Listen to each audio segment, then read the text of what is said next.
Welcome back, everyone. For today's deep dive, we're really strapping in for a journey into human curiosity and its limits. We're looking at two different sources, two chilling stories of people who vanished. One, well, it ended tragically, but the other is just a complete mystery. Exactly. And it's more than just disappearance stories. We're diving into, the psychology of risk-taking. What's the difference between facing a danger you can sort of measure, like a steep cliff or a fast river, versus stepping into something completely unknown, where that curiosity becomes maybe a huge gamble? Right. So our mission here is to analyze these accounts. First, there's Natasha, an experienced hiker who vanished in Peru's Colca Canyon back in 2022. And then, totally different, there's Kenny, an explorer who disappeared near Area 51 in 2014. The link. Extreme places maybe, and what happens when confidence, or perhaps overconfidence, pushes aside basic caution. Precisely. We need to really unpack the source material here, understand the thinking behind their choices. When does all that experience you have stop being helpful and actually start making you, well, more vulnerable? Okay, let's start with Natasha, Peru. She's described as a 28-year-old Belgian hiker, very experienced. Her parents even supported her adventures, so this wasn't some rookie wanderer. No, she knew what she was doing, generally speaking. But the location itself, Colca Canyon, wow. The sources call it the world's deepest trekking spot. Its danger isn't just about how deep it is, though. It's remote, and the trails can be really deceptive. That's a key point, isn't it? Yeah. Canyon apparently offers two main options. There's an easy one-day route, for beginners. But Natasha, she was drawn to the difficult path, the one for experienced trekkers, and the sources are clear. It usually requires a guide. Yeah, requires is the word they use, and the difficulty. It ramps up fast, you start on something wide, but then it gets narrow, really narrow, slippery, muddy, unstable in places. The sources stress that sometimes there's no real path at all. You're basically navigating rock faces. The risk of falling just skyrockets. And that leads us to the crucial decision she made. She chose this dangerous path, the one where a guide is described as very necessary, and she went completely alone, just relying on her own experience. It's interesting psychologically, maybe a bit of risk normalization. You do tough treks successfully again and again, and perhaps that feeling of, real danger fades a bit. And her confidence, it showed in her speed. The sources say she was moving way faster than the guided groups. Much faster. So she reaches this halfway point, marked by a flag, all by herself, way ahead of everyone, and then, poof, she's just gone from the trail. The other groups behind her, they just assumed she powered on ahead because she was so quick. Her absence didn't immediately trigger alarms among fellow hikers. Right, and that isolation combined with her speed meant that when she inevitably missed her check-in with her parents, who knew exactly how risky this place was, they acted fast. That immediate family contact saved precious time, but the search, it was still a massive undertaking. Now, the search described was huge. Guards, trackers, drones, helicopters. But Colca Canyon is just immense. For a long, long time, it was fruitless. The environment basically swallowed her whole. Eventually, the official search effort had to be called off. But this is where her family's determination really comes into focus. It's quite heartbreaking, actually. They just wouldn't give up. They poured their own resources into it, hired their own teams, offered a big reward, searching that canyon for almost 10 months straight. They kept her story alive there. Incredible effort. And then, after 304 days, what's that, nearly 10 months, the call came. The sources say the accident happened just past that halfway flag she'd reached alone. On one of the absolute worst, narrowest climbs, she slipped. And the fall wasn't small. It was from a significant height straight into the river down below. The river there is described as having a really rapid, powerful flow, instantly dangerous. She would have been swept away immediately. But it's where she ended up. That's the truly awful part. Tell us about that discovery. Yeah. Because the details in the source material here are just harrowing. Yeah, the body, or what was left, essentially a skull and skeletal remains, was found wedged between two massive rocks in the riverbed. The sources specifically mentioned the head was stuck, trapped, that would have completely restricted any movement, and finding her was only possible because the river level dropped significantly, exposing this tight spot where she was caught. So the cause of death seems clear. Slip, fall, probably drowning, then entrapment. But the sources dig into something even harder. What were her last moments like?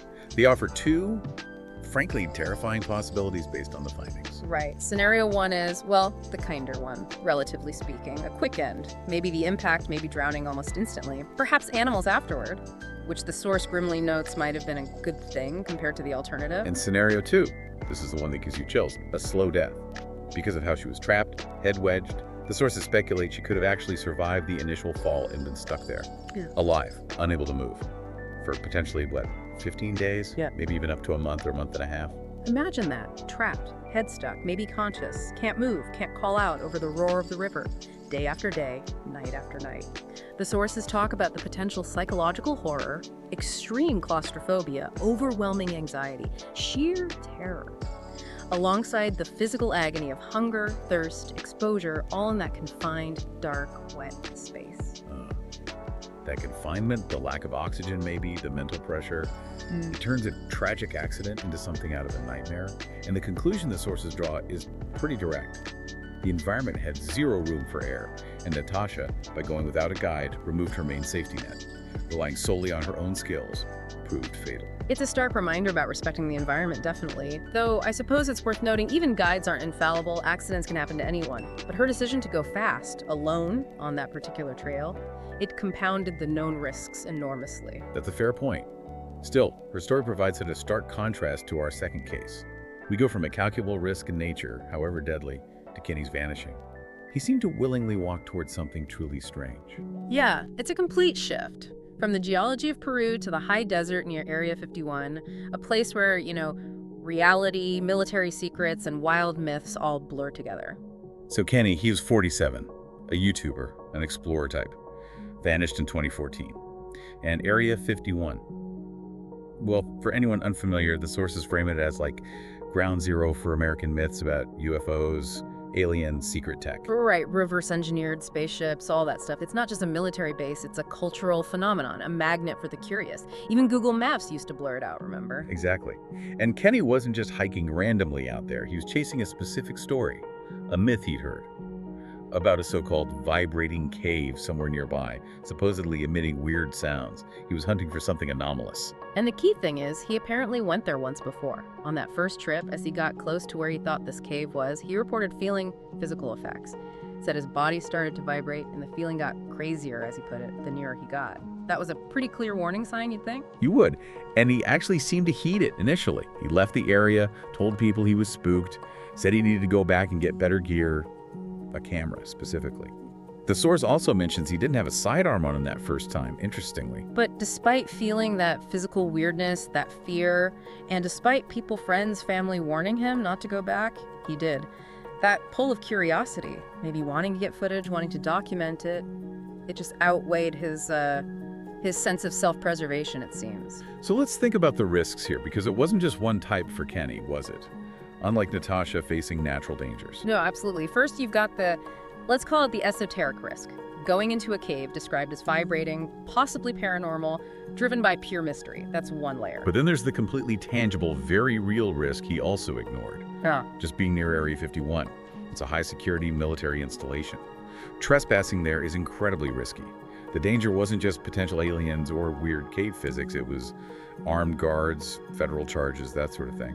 Definitely. A huge, quantifiable risk right there, yet curiosity won out. He went back, he apparently felt the vibrations again, got his camera ready, went just slightly into the mouth of the cave, and then, well, the sources say he vanished forever from that spot. Vanished forever. That's the key difference, isn't it? With Natasha, we know what happened, tragically. With Kenny, it's a total blank. He walked towards an anomaly and just disappeared. No clues left behind. And the source material reflects that total uncertainty. The list of possibilities is wide open. Did the cave collapse on him? Did security forces detain him, maybe permanently? Or, leaning into the myths, was he somehow pulled in by the cave itself? Or something else entirely? Alien abduction? Self-harm even? We just don't know. It's the absolute definition of an unpredictable outcome because the cause itself is unknown. Okay, so let's try and bring these two very different stories together as we wrap up. We have Natasha, highly skilled, faced a known, potentially lethal environment, slippery rocks, fast water.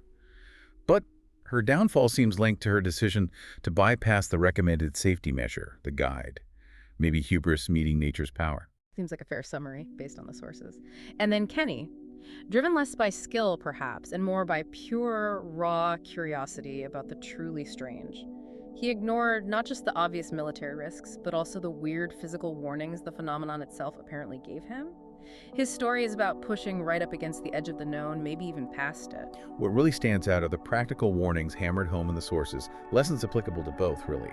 Always tell someone, family especially, exactly where you're going and when you'll be back. And don't go alone if a guide is recommended or necessary.